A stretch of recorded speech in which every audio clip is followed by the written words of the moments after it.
C'était un de ces jours d'été où la chaleur s'installe comme une vieille connaissance, paresseuse et insistante. Donald n'a jamais eu l'habitude de se faire des amis. La vie militaire l'avait façonné pour des relations plus pratiques et directes, mais Alice, sa femme, pensait différemment. Elle pensait qu'un peu de socialisation pouvait adoucir les défauts que la vie militaire avait accentués chez son mari. Aussi, lorsque l'invitation au barbecue du quartier est arrivée, Alice n'a pas écouté les protestations de Donald. « Ce sera bon pour toi », insiste-t-elle, d'un ton qui ne souffre aucune réplique. Entraîné vers l'événement, Donald ajusta à plusieurs reprises sa chemise, comme si ce simple geste pouvait le préparer à l'après-midi de socialisation forcée. Ils arrivèrent à l'emplacement du barbecue, une vaste cour déjà animée par des rires, de la musique et l'odeur inimitable de la viande sur le grill. C'est alors qu'il aperçoit Daniel Manning, un homme qui, à première vue, n'est rien d'autre qu'un étranger, mais qui se révélera bientôt être bien plus que cela. Daniel s'occupait du grill, maniant les pinces avec l'habileté de quelqu'un qui connaît l'endroit idéal pour faire un barbecue. « Et vous devez être Donald !» cria-t-il en agitant une pince. « Alice m'a parlé de vous. » C'était étrange, pensa Donald, comme Alice semblait avoir partagé plus de choses sur sa vie avec les voisins qu'il ne l'avait imaginé. Au début, Donald resta réticent, ses hochements de tête plus retenus, son sourire une ligne soigneusement dessinée. Mais il y avait quelque chose chez Daniel qui attirait son attention. Peut-être était-ce la façon détendue dont il s'occupait du barbecue, ou la façon dont son rire semblait authentique et chaleureux. « Ah, seulement les meilleurs », dit Daniel en tendant une bière fraîche à Donald. Elle est très fière de son mari soldat. Au fil de l'après-midi, la conversation entre Donald et Daniel s'est approfondie. Ils se sont découverts des points communs dans leurs expériences passées dans l'armée. Daniel a servi il y a des années, mais les souvenirs sont encore vifs et il les partage avec un mélange de nostalgie et de soulagement que ces jours soient derrière lui. « Vous savez, » dit Daniel, un regard distant accompagnant ses paroles, « la vie d'un civil ne se rapproche jamais de cela, mais elle a ses avantages. » L'invitation à de futurs barbecues s'est transformée en un plan concret. « Mon jardin est toujours ouvert, si vous voulez mettre quelques steaks sur le grill, » proposa Daniel, et, à sa propre surprise, Donald se trouva d'accord. C'était réconfortant, d'une manière à laquelle il ne s'attendait pas, d'avoir quelqu'un qui comprenait d'où il venait, qui connaissait les nuances d'une vie caractérisée par la discipline militaire et le chaos qui s'ensuivait parfois. Alice l'observait de loin, un sourire se dessinant doucement sur ses lèvres. Elle avait raison, comme souvent. Donald avait besoin de cela, de cette connexion inattendue qui pourrait, qui sait, se transformer en amitié. C'était quelque chose de nouveau, de différent, mais comme la douce brise qui commençait à souffler, apportant un soulagement à la chaleur de la journée, c'était peut-être exactement ce dont il avait besoin. La lumière du matin était encore timide, à la limite de l'aube, lorsque Donald commença à ranger son équipement militaire avec une méticulosité presque cérémoniale. Chaque pièce de l'uniforme, chaque article essentiel, était emballé avec un soin que seuls ceux qui connaissaient l'imprévisibilité du combat pouvaient comprendre. Alice observait la scène depuis la porte de la chambre, enveloppée dans une robe de chambre qui semblait trop grande pour elle, les yeux lourds non seulement de sommeil, mais aussi d'inquiétude. L'atmosphère était lourde d'un mélange d'anticipation et de regret. Donald, malgré sa posture résolue, se déplaçait avec une lenteur inhabituelle, comme si chaque geste était une façon de prolonger ses derniers instants à la maison. Alice s'approcha enfin, ses pas silencieux sur la moquette. Elle l'entoura de ses bras, l'enlaçant par derrière, et posa sa tête sur son dos. Son souffle était chaud contre la peau froide de l'angoisse qu'il portait. « Promets-moi que tu reviendras » murmura Alice, sa voix n'étant qu'un murmure fragile qui se brisait sous l'effet de l'émotion. Donald se tourna pour lui faire face, ses mains se posant sur ses épaules, la tenant comme s'il pouvait lui transmettre un peu de sa force par le toucher. « Je reviens toujours vers toi, Alice. Toujours. » C'était une promesse qu'il avait faite de nombreuses fois, lors de nombreux adieux précédents, mais chaque réitération portait le poids renouvelé des circonstances qu'il affrontait ensemble. Il savait que chaque départ pouvait être le dernier, mais il savait aussi que c'était l'amour et l'engagement qui les ramenaient l'un vers l'autre, toujours. Ce matin-là, la promesse est interrompue par l'arrivée de Daniel. Il apparut dans l'embrasure de la porte avec un hochement de tête décontracté, essayant d'insuffler une légèreté que ni l'un ni l'autre ne ressentait vraiment. « Ne t'inquiète de rien, je m'assurerai qu'Alice soit prise en charge pendant ton absence », assura Daniel, tapant sur l'épaule de Donald comme s'il scellait son engagement non seulement par des mots, mais aussi par des actes. Donald observa Daniel pendant un long moment, jaugeant les intentions derrière son sourire facile. Il était réconfortant de savoir qu'un camarade, un frère d'armes, serait là pour veiller sur Alice. « Merci, Daniel. J'y compte bien. » Les heures qui suivirent passèrent trop vite. Le matin du départ de Donald était un flou d'émotions contenues et de mots non exprimés alors qu'il mettait ses derniers sacs sur son épaule. Alice le suivit jusqu'à la porte, ses pas hésitants résonnant dans le silence de la maison qui serait bientôt trop grande pour elle seule. Sur le seuil, Donald se tourna vers Alice, ses yeux rencontrant les siens dans un échange silencieux de promesses et de souhaits de sécurité. Avec une dernière étreinte, serrée et désespérée, ils se dirent au revoir. Donald passa ensuite devant Daniel, qui hocha la tête, un accord tacite passant entre eux, une promesse silencieuse de protection et de soutien. Marchant vers le transport qui l'emmènerait loin de là, Donald portait avec lui non seulement le poids de son équipement, mais aussi celui des promesses qu'il avait faites, à Alice, à lui-même et à l'ami qu'il laissait derrière lui. C'était un lourd fardeau, mais un fardeau nécessaire, car dans le monde incertain dans lequel il vivait, les promesses étaient ce qui le guidait pour rentrer chez lui. Dans l'isolement des sables qui s'étendent au-delà de l'horizon, Donald balance entre une vigilance de tous les instants et le poids du mal du pays. Chaque jour sur le terrain était un compte à rebours, chaque mission accomplit un pas de plus vers son retour. Et puis, un jour apparemment comme les autres, la routine a été interrompue par l'appel de son nom au-dessus du bruit du camp. « Donald, téléphone pour toi. C'est personnel. » Le cœur battant, les mains moites malgré l'air sec et poussiéreux, Donald décrocha le téléphone satellite et pressa le combiné froid contre son oreille. « Alice ?» Sa voix semblait lointaine, mais c'était comme de la musique pour ses oreilles fatiguées. « Donald, nous allons avoir un bébé. » La phrase tomba dans le silence du désert comme une goutte de pluie sur un sol assoiffé. Pendant un instant, tout s'est arrêté. Le bruit de la guerre s'éloigna, et les inquiétudes concernant les embuscades et les stratégies s'évaporèrent. Donald pouvait à peine respirer, à peine penser. « Enceinte !» Sa voix était un murmure, incrédule et en même temps débordant d'une joie qu'il ne savait pas pouvoir ressentir à nouveau. « Oui !» confirma Alice, et il pouvait entendre le sourire dans sa voix, un sourire qu'il imaginait aussi large et radieux que le soleil du matin. Dans les jours qui suivirent, la nouvelle de la grossesse d'Alice devint le phare qui guida Donald à travers les ténèbres de la mission.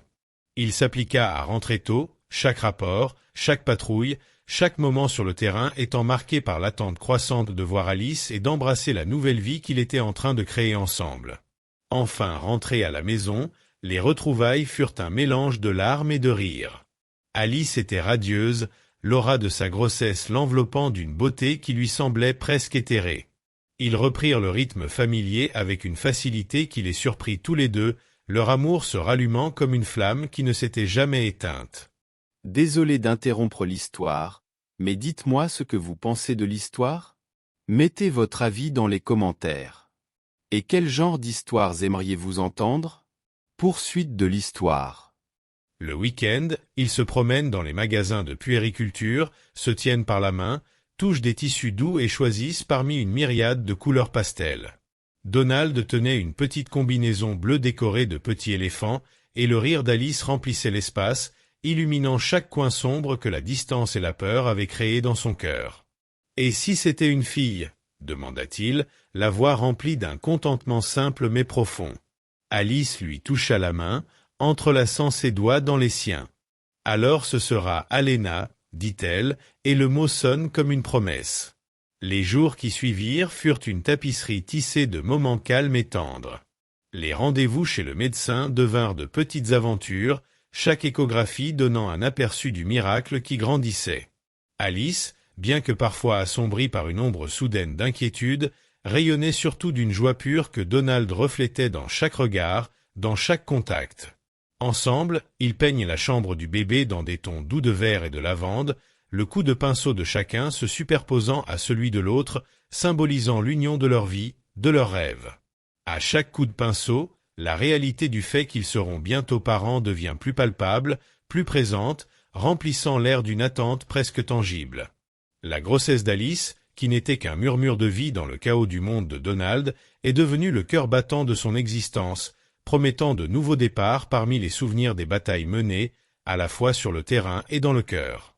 Au fil des jours, la maison de Donald et Alice, autrefois remplie de rires et de projets d'avenir, commence à être envahie par une immobilité inquiète. Bien que la chambre du bébé ait déjà été peinte et le lit assemblé, une ombre subtile a commencé à se former entre le couple, une distance que même l'attente de l'arrivée d'un enfant ne semblait pas pouvoir combler. Donald a remarqué ce changement pour la première fois lors d'une soirée tranquille. Ils étaient assis sur le canapé, un film oublié passait à la télévision tandis qu'Alice jouait distraitement avec la bague qu'elle portait au doigt. La lumière de l'écran scintillait dans ses yeux, mais son regard semblait perdu, concentré sur un point lointain au-delà des murs du salon. « Tu vas bien, Alice ?» La voix de Donald rompit le silence, plus inquiète qu'il ne l'avait voulu. Alice sursauta un peu, comme si elle avait été tirée d'un endroit lointain. « Oui, bien sûr, » répondit-elle, un sourire forcé effleurant ses lèvres. « Je suis juste fatiguée, je suppose. » Mais les semaines passèrent, et ces moments de déconnexion devinrent plus fréquents. Pendant les repas, Alice se perdait souvent dans ses propres pensées, sa fourchette arrêtée à mi-chemin de sa bouche, ses yeux fixés sur un point au-delà de la fenêtre de la cuisine. Donald essayait d'engager la conversation, de se remémorer des jours plus heureux, mais chaque tentative ne faisait que creuser le fossé qui s'était creusé entre eux. Un samedi, alors qu'il se promenait dans un magasin de puériculture, Alice s'arrêta devant une salopette.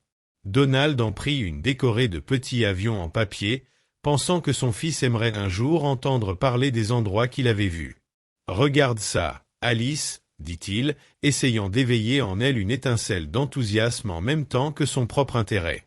Alice se contenta de regarder la salopette, et pendant un instant, son visage s'adoucit. Puis, aussi vite qu'elle était venue, l'ombre a de nouveau traversé son visage. Elle remit la combinaison sur l'étagère, marmonnant quelque chose à propos de vérifier d'autres couleurs, avant de s'éloigner, laissant à Donald le sentiment froid qu'elle ne parlait pas seulement de vêtements pour bébé. Ce sentiment de détachement atteignit son apogée un soir où ils décidèrent d'aller voir un nouveau film au cinéma. Assise côte à côte dans l'obscurité, Alice semblait plus distante que jamais. Elle touchait à peine à son pop-corn et sa main, lorsque Donald essayait de la prendre, était froide et tendue. Au milieu du film, il s'est penché vers elle et a murmuré « Tu vas bien ?» Elle se contenta de hocher la tête, les yeux fixés sur l'écran, mais il put deviner, au tremblement de sa voix lorsqu'elle murmura un oui presque inaudible, que les choses étaient loin d'aller bien. De retour à la maison ce soir-là, alors qu'Alice alla directement dans sa chambre, prétextant l'épuisement, Donald resta dans le salon, regardant le lit de camp assemblé, un sentiment d'impuissance l'envahissant. Le bonheur qu'il avait imaginé, fait de rires et de caresses, ressemblait maintenant à une tapisserie délavée par le doute et le silence qui s'était installé entre eux, un silence que Donald craignait de ne pas savoir rompre. L'aube était froide et silencieuse lorsqu'Alice commença à ressentir ses premières contractions. La course vers l'hôpital fut un flou de lumière clignotante et de chuchotements angoissés. Donald, qui tenait fermement la main d'Alice, essayait de masquer sa nervosité par des mots d'encouragement, mais son cœur battait fort contre sa poitrine, faisant écho à la peur et à l'anticipation qui le consumaient. À l'hôpital, tandis qu'Alice était préparée à l'accouchement, Donald faisait les 100 pas dans le couloir, l'anxiété marquant chacun de ses pas.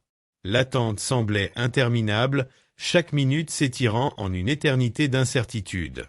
Enfin, un médecin s'est approché, son visage calme cachant la nouvelle qui allait provoquer une tempête. « Monsieur Thompson, pouvez-vous venir voir votre fils ?» Cette question de routine portait un fardeau dont Donald ne se rendait pas encore compte. Il suivit le médecin dans la salle d'accouchement, le cœur battant d'impatience. Alice était là, épuisée mais rayonnante, tenant un petit paquet enveloppé dans une couverture bleue. Donald s'approcha, les yeux fixés sur le petit être que sa femme caressait. Mais lorsqu'il regarda le visage du bébé, tout s'arrêta. La peau du nouveau-né était beaucoup plus foncée que la sienne. Un silence pesant s'abattit sur la pièce, l'air étant chargé d'une question que Donald n'osait pas poser. Le médecin, se rendant compte de l'hésitation de Donald, lui posa une main sur l'épaule. « Si vous avez besoin d'un moment. » Commença-t-il, mais Donald écoutait à peine. « Ce n'est pas possible, » murmura Donald, sa voix mêlant incrédulité et douleur. Alice, les larmes aux yeux, essaya de parler, mais les mots semblaient rester coincés dans sa gorge. La révélation est comme un coup porté à l'édifice fragile de la confiance qu'il s'était construit. Les souvenirs de Daniel, les moments où il s'était occupé d'Alice en l'absence de Donald, lui reviennent avec une cruelle clarté. La trahison n'était pas seulement dans les mots, elle était là, palpable, dans les traits du bébé qu'il avait cru être son fils. Les heures qui suivent sont un tourbillon d'émotions. Les discussions enflammées entre Donald et Alice résonnent dans les couloirs de l'hôpital, chaque mot étant chargé de douleur et de trahison. « Comment as-tu pu » demanda Donald, sa voix s'élevant à chaque syllabe. Avant de continuer l'histoire, assurez-vous d'être abonné à la chaîne, car les prochaines histoires seront encore meilleures. Retour à l'histoire. Alice pleurait, essayant de s'expliquer, de s'excuser, mais pour Donald, chaque excuse sonnait creux. Il quitta l'hôpital ce soir-là sans se retourner, le cœur lourd d'une douleur qui semblait consumer tout ce qui l'entourait. La vérité sur la paternité du bébé avait été révélée, et avec elle, le tissu de leur mariage s'effilochait, ne laissant derrière lui que les décombres de rêves et de promesses brisées. Le froid de l'aube accompagnait Donald alors qu'il marchait seul, la réalité de ce qu'il avait perdu et de ce qu'il n'avait jamais vraiment eu, pesant sur chacun de ses pas. Le monde de Donald tournait dans un tourbillon d'émotions contradictoires tandis qu'il conduisait dans les rues vides, l'obscurité de la nuit semblant refléter l'agitation qui régnait en lui. Les images de l'hôpital, du bébé, des pleurs d'Alice s'entremêlaient dans un ruban continu de douleur et de trahison qu'il ne pouvait s'empêcher de repasser dans son esprit. Lorsqu'il est rentré chez lui, la solitude des murs qui abritaient autrefois des rêves partagés résonnait désormais comme le silence d'un avenir brisé. Incapable de dormir, Donald s'assit dans son bureau, les ombres de la nuit se mêlant à celles de ses doutes. La décision de demander le divorce n'était pas venue comme un éclair dans un ciel dégagé, mais comme une pluie persistante qui avait finalement fait déborder la coupe de la patience et du pardon. Il décroche le téléphone et compose le numéro de son avocat. Sa voix est ferme mais froide lorsqu'il explique la situation. « J'ai besoin que tu prépares les papiers du divorce.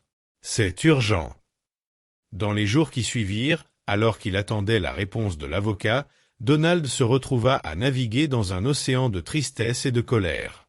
Chaque objet de sa maison, chaque photo accrochée au mur, chaque vêtement d'Alice lui rappelait la trahison. Il emballe tout ce qui peut lui rappeler Alice, mais les cartons à la cave et tente d'isoler la douleur qui menace de l'engloutir.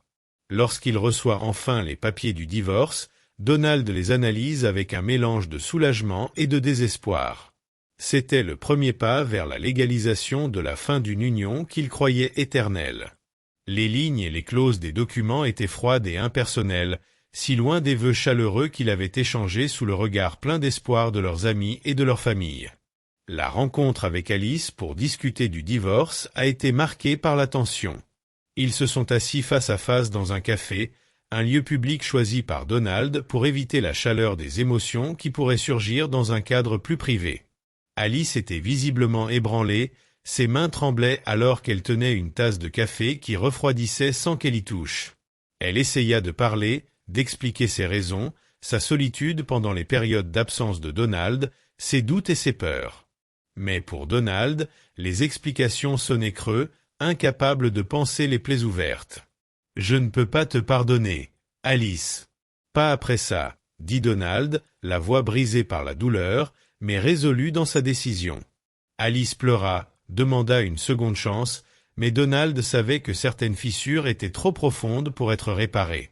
En signant les papiers du divorce, Donald sentit un poids s'envoler de ses épaules, mais il savait que le chemin vers la guérison émotionnelle serait long et solitaire. En quittant le café et en regagnant sa voiture, il ne s'est pas retourné. L'avenir était incertain, et même si le passé lui faisait encore mal, il savait que chaque pas qu'il faisait était un pas vers la reconstruction de sa propre vie, loin des ombres d'une trahison qui changerait à jamais sa façon de voir le monde et l'amour. Les jours qui ont suivi le divorce de Donald ont été marqués par un silence introspectif. La maison, autrefois pleine de rires et de projets d'avenir, ne résonnait plus que des pas d'un homme essayant de trouver son chemin dans un labyrinthe de douleurs et de désillusions. Chaque coin de rue lui rappelle un amour qu'il croyait éternel, chaque objet lui rappelle des promesses non tenues. Donald passait de longs moments à regarder par la fenêtre, observant le monde avancer alors qu'il se sentait stagnant, prisonnier d'un cycle de souvenirs et de chagrins. La trahison d'Alice n'était pas seulement une blessure dans son cœur, c'était une ombre qui s'étendait sur sa vision de la vie, colorant ses croyances sur la confiance et la loyauté. Par un après-midi particulièrement gris, Donald a rencontré un vieil ami militaire pour prendre un café. Entre deux gorgées de café amer, il se défoule, ses paroles étant chargées d'un fardeau qu'il s'efforce d'alléger. Comment continuer à vivre en sachant que l'on a été trahi par quelqu'un que l'on aimait tant ? Demande-t-il, sa voix basse se perdant presque dans les murmures du café. Son ami, lui aussi marqué par des combats physiques et émotionnels, le regarde avec une profonde compréhension. « Vous commencez à reconstruire, » dit-il simplement, jour après jour. Et un jour, vous vous réveillez et vous réalisez que la douleur ne définit plus qui vous êtes. Inspiré par ces mots, Donald a commencé à chercher des moyens de combler le vide laissé par le départ d'Alice. Il a repris d'anciens passe-temps qu'il avait mis de côté. La photographie, qui lui avait toujours permis de voir le monde sous un autre angle, et la randonnée, qui l'avait reconnecté à la nature et à son moi intérieur. Chaque photo qu'il prenait, chaque sentier qu'il parcourait, était une étape sur le chemin de la guérison. Donald a commencé à participer à des groupes de soutien, où il a partagé son histoire et écouté celle des autres. Le fait d'apprendre les luttes et les rétablissements des autres lui a donné une nouvelle perspective sur sa propre douleur. Il n'était pas seul dans cette aventure. D'autres avaient navigué sur des mers semblables à celles de la trahison et avaient émergé de l'autre côté, peut-être pas aussi entiers qu'avant, mais toujours forts, toujours capables d'aimer et de faire confiance à nouveau. Au fil du temps, la douleur a fait place à une nouvelle compréhension. Donald a compris que même s'il ne pouvait pas changer ce qui s'était passé, il pouvait contrôler la façon dont il réagissait à la douleur. Il a choisi de ne pas laisser l'infidélité d'Alice définir son avenir ou éroder sa capacité à faire confiance. En repensant aux mois sombres qui ont suivi la découverte de la trahison, Donald a réalisé à quel point il avait grandi. La solitude qui lui avait semblé insupportable lui donnait maintenant de la force. La trahison, bien qu'elle n'ait jamais été complètement oubliée, était devenue un chapitre de sa vie dont il pouvait tirer des leçons, plutôt qu'un chapitre qui le retenait prisonnier. Donald s'autorisa enfin à regarder l'avenir avec espoir, sachant que chaque jour apportait avec lui la promesse de nouveaux départs et la possibilité de redécouvrir la joie, l'amour et par-dessus tout, la paix avec lui-même.